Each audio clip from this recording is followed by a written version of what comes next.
जय हिंद प्यारे साथियों। आज के इस क्लास में हम लोग क्लास 10th का हिंदी का जो गदखंड है उसका पूरा का पूरा चैप्टर और लेखक के नाम को ट्रिक्स के माध्यम से बेहतर तरीके से समझने वाले हैं, जानने वाले हैं। यदि आप इस क्लास को शुरू से लेकर के अंत तक देख लिए तो किसी में हिम्मत नहीं होगा कि आप भूल सकते हैं।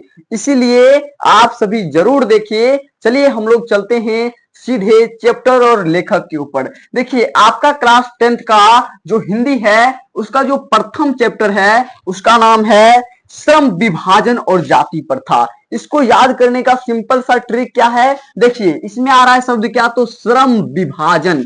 श्रम मतलब होता है काम और विभाजन मतलब होता है बांटना। अर्थात काम को कौन आसानी से बांट सकता है, तो जो भीम होता है ना, भीम, ठीक है, जो भीम होता है वो किसी भी काम को आसानी से बांट सकता है, आसानी से टुकड़ा कर सकता है। जैसे आप देखिएगा कि बांस में जो है ना भीम आसानी से छेद कर देता है और वहीं पे मानव से छेदा करने में बहुत ज्यादा दिक्कत हो जाएगा। इसीलिए तो यहाँ पे जो है श्रम विभाजन और जाति प्रथा जो है ना, इसके लेखक कौन हो जाएंगे, तो भीमराव अंबेडकर जी। उसके बाद है विष के दांत। देखिए विष जो है ना, विष वो कहाँ पे बहता है, तो नली में बहता है। अर्थात विष के दांत के लेखक कौन हो जाएंगे, तो नलिन विलोचन शर्मा। विष जो है वो कहाँ पे बहता है, तो नदी में। नदी देखिए नली में, नली में, ठीक है, नली में क्या बहता है, तो विष बहता है। नलिन विलोचन शर्मा में आप छोटा सा शब्द ले ले, क्या, तो नली। अर्थात नली में क्या बहता है, तो विष बहता है। क्या हम विष को पी सकते हैं, नली वाला पानी को पी सकते हैं, नहीं पी सकते हैं। इसीलिए इसका क्या हो जाएगा, विष के दांत। विष विष जो है वह कहाँ पे बहता है, तो नली में बहता है। तो विष के दांत के लेखक कौन हो जाएंगे, तो हो जाएंगे कौन, तो नलिन विलोचन शर्मा जी। अब देखिए तीसरा, तीसरा है भारत से हम क्या सीखे। भारत से हम क्या सीखे, भारत से हम क्या सीखे के लेखक कौन हो जाएंगे, तो मैक्स मूलर। क्यों, क्योंकि भारत के सर्वाधिक लोग क्या करना चाहते हैं, तो सीखना चाहते हैं मैक्सिमम लोग। तो भारत से हम क्या सीखे के लेखक कौन हो जाएंगे, तो मैक्स मूलर हो जाएंगे। चौथा है नाखून क्यों बढ़ते हैं। नाखून जो है हमारा हमारा जो नाखून है वह आज से नहीं बल्कि हजारों हजार वर्ष पहले से क्या हो रहा है, तो बढ़ते आ रहा है। अर्थात नाखून जो है कब से बढ़ते आ रहा, तो हजारों हजार साल पहले से। तो इसके लेखक कौन हो जाएंगे, तो हजारी प्रसाद द्विवेदी जी। हमारा जो नाखून है वो हजारों हजार वर्ष पहले से आते आ रहा है, इसीलिए इसके लेखक कौन हो जाएंगे, तो हजारी प्रसाद द्विवेदी जी। अगला है पांचवा, पांचवा है नागरी लिपि। पांचवा जो है वह है नागरी लिपि। नागरी लिपि अर्थात नगर।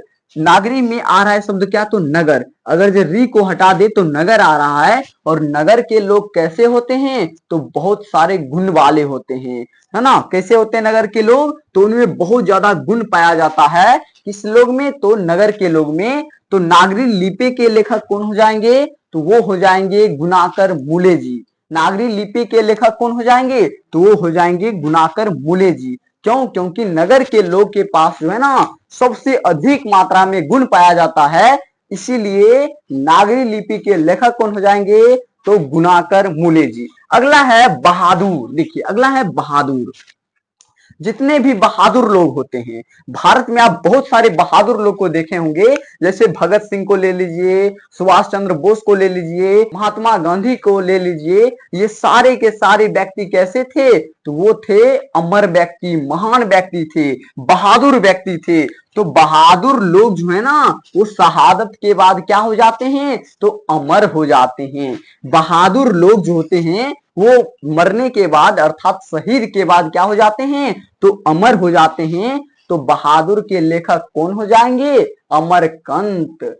बहादुर लोग कैसे क्या हो जाते हैं, तो अमर हो जाते हैं। तो बहादुर के लेखक कौन हो जाएंगे, तो वो हो जाएंगे अमरकंत जी। अगला है परंपरा का मूल्यांकन। देखिए हमारा जो परंपरा है वो आज से नहीं बल्कि राम भगवान के समय से ही क्या हो रहा है, तो मनाया जा रहा है। जो भी परंपरा होता है उसको हम लोग मानते हैं आज से नहीं बल्कि राम भगवान के समय से ही। तो इसका क्या हो जाएगा, हमारा जो परंपरा है वो कब से मनाया जाता है, तो आपको याद रखना है राम भगवान के समय से। तो परंपरा के मूल्यांकन के लेखक कौन हो जाएंगे, तो वो हो जाएंगे कौन, तो रामविलास शर्मा जी, रामविलास शर्मा जी। अगला है जित जित मैं निरखत हूं, जित जित मैं निरखत हूं।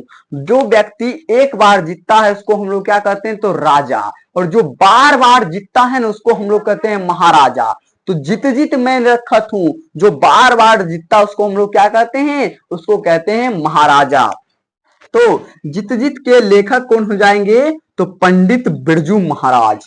जो बार बार जीतता है उसको हम लोग क्या कहते हैं, तो महाराजा। तो क्या हो जाएंगे इसके लेखक, पंडित बिरजू महाराज। ठीक है। अगला है अवन्यो। अवन्यो को याद करने में कोई दिक्कत नहीं होगा क्योंकि अ से अवन्यो और अ से अशोक वाजपेयी जी, कोई दिक्कत नहीं है। अगला है मछली। मछली, इसके लेखक कौन है, तो विनोद कुमार शुक्ल जी। देखिए हम लोग जो पढ़ते हैं, आप सभी जो अभी पढ़ते होंगे, तो आप सभी को कोचिंग में क्या लगता होगा, तो शुल्क लगता होगा। क्या लगता होगा, तो शुल्क, मासिक शुल्क लगता होगा ना, महीना वाला शुल्क लगता होगा। आप जो पढ़ते हैं महीना में उसका जो रुपया बनता है उसको हम लोग क्या कहते हैं, तो शुल्क भी कहते हैं।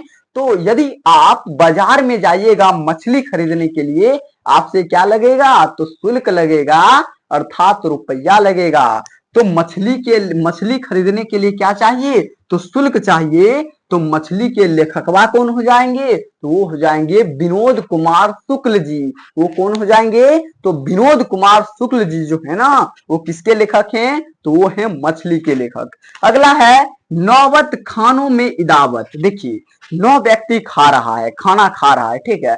9 व्यक्ति खाना खा रहे हैं, उसके लास्ट में जैसे खाना खा लिए उसके बाद लास्ट में आया क्या क्या लेकर के, तो मिश्री लेकर के आया। ठीक है, मिश्री 100 पर सब देता है ना खाने के बाद, तो मिश्री लेकर के आया। कितने व्यक्ति खा रहे थे, तो वो थे 9 व्यक्ति। तो लास्ट में क्या खा रहे थे, तो मिश्री। तो इसका लेखक कौन हो जाएंगे, इसका लेखक हो जाएंगे कौन, तो यतीन्द्र मिश्र। नौबत खानों में इदावत के लेखक कौन हो जाएंगे, यतीन्द्र मिश्र हो जाएंगे। और लास्ट वाला है क्या, तो शिक्षा और संस्कृति।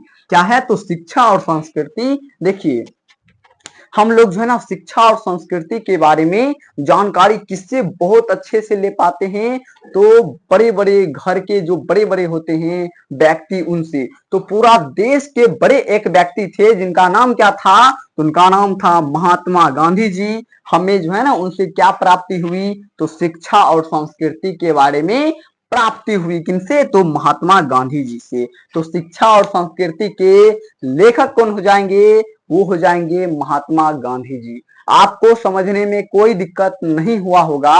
अब जो है आप सभी, यदि आपको समझने में दिक्कत थोड़ा भी हुआ होगा तो आप सभी इस क्लास को एक बार नहीं बल्कि 2 बार 3 बार, जब तक आपके दिमाग में फिक्स ना हो जाए तब तक आप इसको देखते रहिए जब तक कि याद ना हो जाए, समझे। और जो भी विद्यार्थी होंगे ना, जो भी विद्यार्थी जिनको नहीं होता होगा याद, तो आप जो है इस वीडियो को उसके पास जरूर शेयर कीजिएगा ताकि वो आपका भी नाम ले कि हाँ इसने मेरे को भेजा था वीडियो और अब हम भूल नहीं सकते हैं।